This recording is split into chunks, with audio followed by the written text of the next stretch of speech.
Daniel, grand retour demain sur les écrans d'une légende aussi, Mary Poppins. Et alors, on va parler de parapluie, forcément. On va parler de parapluie de Mary Poppins. Alors, elle a une chance formidable, Mary Poppins. Elle se résume à une formule. Supercalifragilisticexpialidocious. Ce mot est un vrai calvaire pour les... Vous le connaissez pas? C'est quoi cet écho? Mais c'est parce que c'est quoi, c'est du coffre.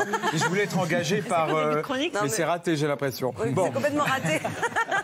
Alors, revenons à Mary Poppins, parce qu'elle est indissociable, évidemment, de son parapluie. Grâce à lui, elle vole. Les parapluies dans l'art servent souvent à autre chose qu'à se protéger de la pluie. Un héros que vous connaissez bien du cinéma muet est indissociable de Buster Keaton.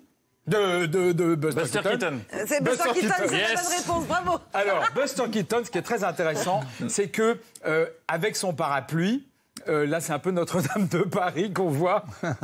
Oui. C'est pas grave, hein, il pleut à Paris parfois. Mais je voudrais quand même vous parler de Buster Keaton. Que l'on voit. Ah, que l'on voit. Pardon. Alors, on va voir, non, excusez-moi. Oui, donc Buster Keaton, ce qui est intéressant, c'est que là, vous le voyez, il tient avec sérieux son parapluie qui est retourné, donc il est inutile. Et en fait, on a envie d'aider Keaton pour le protéger de la pluie. Et ce parapluie réfractaire, en fait, est bien plus qu'un accessoire. Il résume, il raconte Keaton, homme qui n'a pas de chance, qui est maladroit, qui va de déboire en déboire, un peu comme nous. On se reconnaît en lui et grâce au parapluie, en fait, on l'aime. Puis je voudrais vous parler de quelqu'un d'autre qui est indissociable des parapluies en général, c'est Alfred Hitchcock. Il y en a beaucoup dans ses films, mais s'il les aime tant, c'est peut-être parce que lui n'a pas été aimé. Je vous explique. Petit, Hitchcock, il est obèse, il est rejeté, ses parents sont extrêmement durs avec lui, il n'a aucun ami, sauf un parapluie sur lequel il s'appuie. Et puis parfois, il l'ouvre pour se protéger du monde extérieur. Il l'utilise comme un bouclier. Ça, c'est un peu l'histoire secrète du parapluie que vous voyez là et des parapluies utilisés dans ces films. Bon.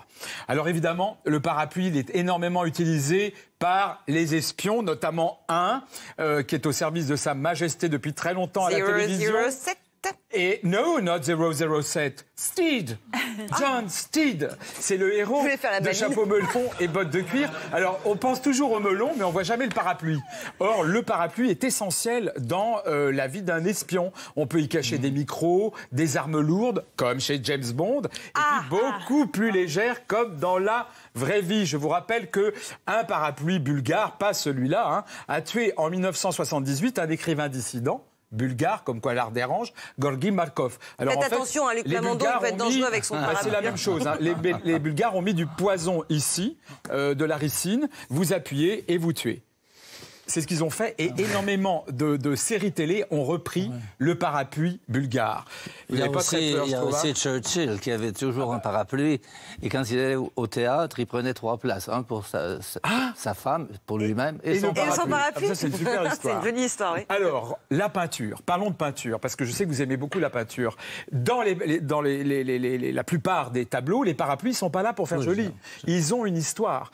Ils ont une raison d'être. Dans Renoir, par exemple, regardez ce tableau de Renoir. En fait, ces parapluies forment une sorte de haie pour qu'on ne s'intéresse pas au paysage, mais que aux personnages du tableau, qu'on voit cette femme et ses enfants. Mais ce qui est étonnant dans ce tableau, et qui est une bizarrerie, c'est qu'ils ont des parapluies, mais il pleut pas. Il y a une jeune femme devant, elle semble pas du tout abîmée par la pluie. Bref, la pluie n'a aucun intérêt, n'existe pas dans le tableau. Ce sont des parasols, si Renoir Daniel aime les parapluies, ou les parasols, mais ce sont les parapluies, puisque le tableau s'appelle Les Parapluies, donc j'imagine que ce sont des parapluies. Eh bien, ces parapluies, en fait, c'est leur géométrie grise qui est là pour faire un univers qui fait qu'on ne voit que ces visages un peu poupons et roses bonbons. Alors, dans certains tableaux, les parapluies sont absolument absurdes. Voici la femme parapluie. Dans ce tableau de Rafał Obinski, la femme parapluie ne protège pas de la pluie, elle la crée. L'homme qui tient la femme parapluie se prend la pluie. Il est emmitouflé dans un manteau chaud, tandis qu'au-dessus, la femme parapluie s'expose au soleil sans retenue. Donc, la femme libérée au-dessus, l'homme oppressé par la femme en dessous. Donc, pas innocent, le Rafał Obinski, il se plaint de la libération de la femme. je vais vous parler d'un autre tableau absurde du maître, lui, de Magritte. Regardez son parapluie. Lui, pas de gouttes d'eau sur le parapluie. Pour Magritte, les gouttes d'eau, bien sûr, ne vont atterrir que dans son verre. Elles vont avérir, absurdité absolue. Mais ça, c'est tout le charme de Magritte, évidemment. Et puis si on parlait d'amour... Ah, l'amour, quand on aime, peu importe la pluie, pas besoin de parapluie. Dans ce tableau de Jacques Vetriano, les parapluies affolent et le vent, tout titube, les employés de maison, le ciel, etc. Mais pas les amoureux, parce qu'évidemment, quand il fait beau, eh bien, l'amour protège de tout, de la pluie, le ciel ne leur tombera pas sur la tête. Ce tableau est rarissime, on a eu beaucoup de mal à l'obtenir. Voilà. Ah, attendez, une petite histoire d'amour quand même, mais là, celle-là, vous la connaissez. Alors regardez, écoutez d'abord. Un homme vient d'embrasser celle qu'il aime. Il est fou de joie, il sort dehors, il pleut, mais peu importe la pluie.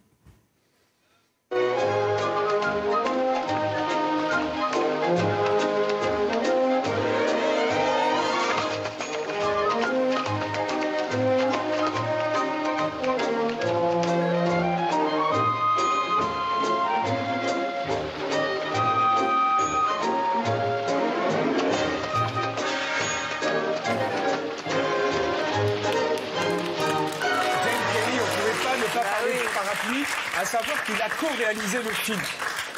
Il y a une goutte d'eau. Ah non, vous ouvrez pas le parapluie. Ah non, si, il y a une goutte d'eau. Non. Allez-y, mais vous êtes superstitieux. Voulez-vous que je vous explique la superstition du parapluie ? Camille, en fait, la superstition vient du XVIIIe siècle. À ce moment-là, les parapluies naissent. Et il y a un type qui invente un parapluie génial, mais avec une armature dangereuse. Tout le monde l'achète et tout le monde l'essaie chez soi. Et donc, ça fait des blessés, des enfants vont à l'hôpital, tout est cassé, ça fout le bordel, ça fout le malheur. D'où l'expression ne pas oublier... voilà. Et ne l'ouvrez toujours pas. C'est un parapluie bulgare. Oui, on est content. Merci beaucoup. Merci beaucoup. Merci.